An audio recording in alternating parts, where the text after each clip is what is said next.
Itu sudah tanya Pak. Ngopi dulu. Ada lagi yang mungkin tadi? Kita lanjutkan dikit Pak.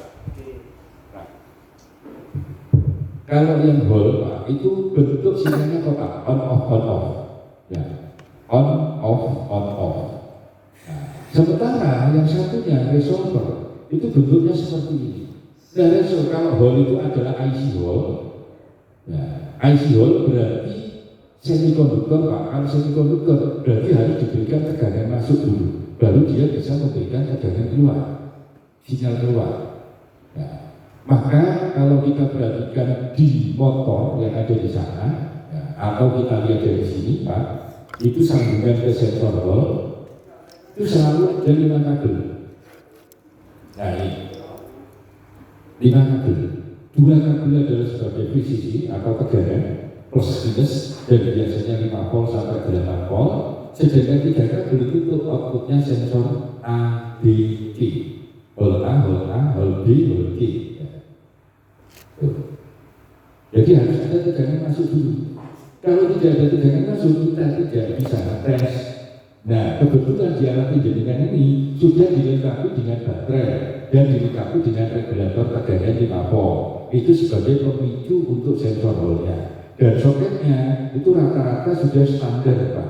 Standar untuk molis, sepeda listrik maupun sepeda motor listrik. Cuma kadang-kadang ada juga yang soketnya gede, maka harus kita berikan adaptor. Dan nanti tinggal tancap saja, sensor hall-nya diberikan tegangan, maka kalau roda kita putar, sensor hall-nya akan on off dan kita bisa pantau di lampu lagi. Jadi sekali lagi, yang hall modelnya adalah gelombang kotak. Sedangkan resolver itu Bapak, resolver itu modelnya seperti motor listrik. Dia di dalamnya adalah lilitan.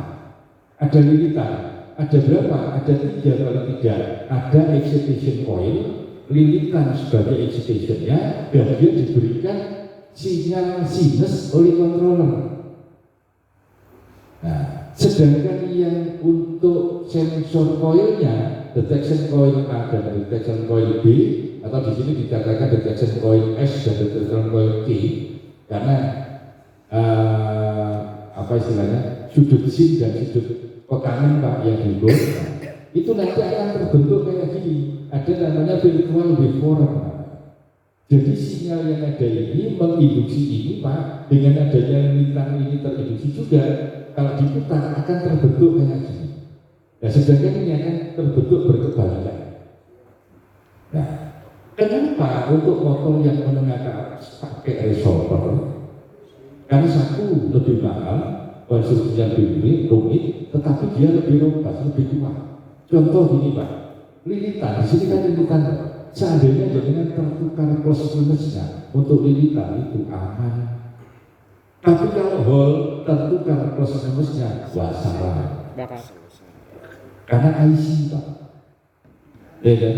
Hall itu IC, itu sirkuit sebetulnya, rangkaian semikonduktor. Maka kalau terbalik plus minusnya masalah. Sementara yang ini lilitan, terbalik plus minusnya tidak ada masalah. Bentuknya persis kayak dinamo Pak, ada lilitannya. Tuh. Apa ada Pak Saiful di sini contohnya? Ada Pak yang bisa dibongkar. Motor yang lagi berdiri di meja itu, di pantatnya tutupnya dibuka, nanti jenengan ketemu sensor hall. Oleh karena itu kenapa motor 20 kW itu tidak kita pasang lagi di kalimun, karena kita cari controller yang universal yang menggunakan sensor resolver. Belum nemu Pak. Jadi kalau saya ganti botol, ganti nanci atau ganti BRT itu pakai sensor hall. Nah, motornya pakai unit apa? Resolver, kontrolnya pakai hall, tidak jalan Pak, tidak bisa. Nah, nanti kalau misalnya sudah ketemu kontrol yang pakai resolver, itu akan kita kembalikan, kita pasang lagi di kalimun. Lumayan, gayanya 20 kali Pak. Ya kan? Kalau bunyi aja kemarin menjadikan continuous powernya kan 15 kali, peak powernya 30 kali. Nah itu 20 kali Pak, berani nanti diadu dengan bunyi LED. Kayak gitu. Hanya kontrolnya saya belum dapat. Kemarin nyoba-nyoba sepertinya ada, tapi harganya rotor jerit 19 juta ya kalau nggak salah. Dirit dulu. Kalau seandainya di bawah 2 juta langsung saya berikan. ya kan? Artinya bus duitnya kedua atau apa, sekolah juga kedua melayu dari duitnya gitu kan. Itu Pak. Jadi kalau sudah nilainya tinggi ya saya mikir-mikir karena sumber anggarannya juga terbatas. Ya. Tapi kalau 2 juta itu biasa digolek-golekin nanti ya akhirnya dapat. Artinya entah itu nanti dari sekian kali pelatihan itu kan ada uang bahan. Biasanya kita gitu, jadi mungkin tawari dulu atau apa. Nah bentuknya lilitan ini Pak. Jadi kalau kita lihat rangkaiannya itu Bapak, nah di sana kan ada 3 lilitan. Yang jelas ada excitation coil, ada detection coil. Dan detection coilnya bukan 1, tapi 2. Yang 1 excitation coil.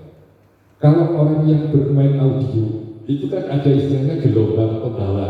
Nah, jadi excitation coil tadi semacam gelombang frekuensi pembawa Pak, ibaratnya seperti itu. Nah gelombang sinyalnya dari mana? Dari perubahan yang dihasilkan oleh detection coil.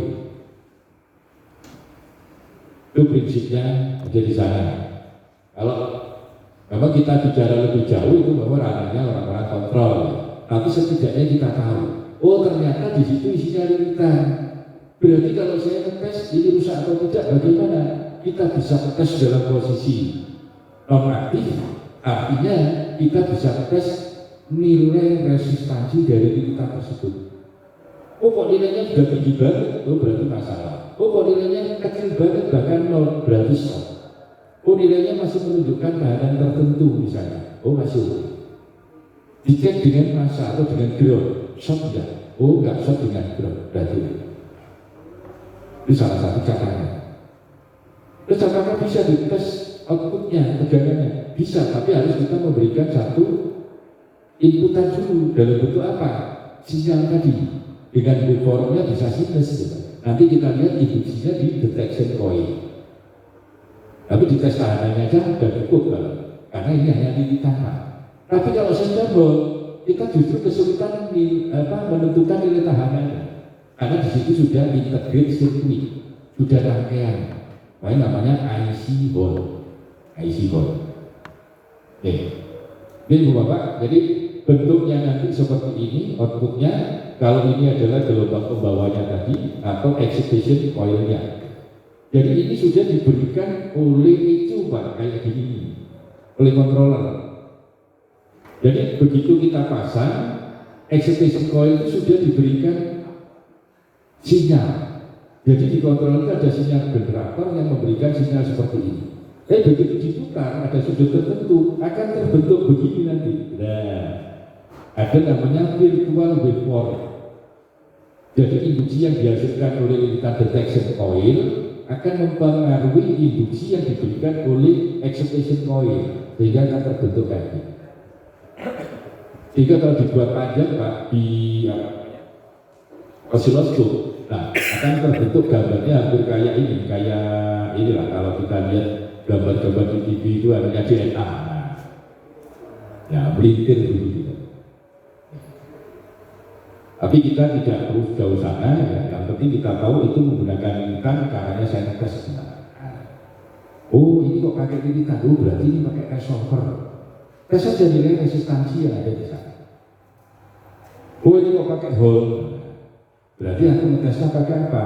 Butuh tegangan, maka dengan itu ini kan nggak ada ini Ibu Bapak, sebetulnya multi tester dengan ini adalah tes lablet yang jumlahnya banyak dijadikan satu, ditambahi dengan tegangan yang sudah diregulasi outputnya 5 volt dan plus di sini ada sinyal generator.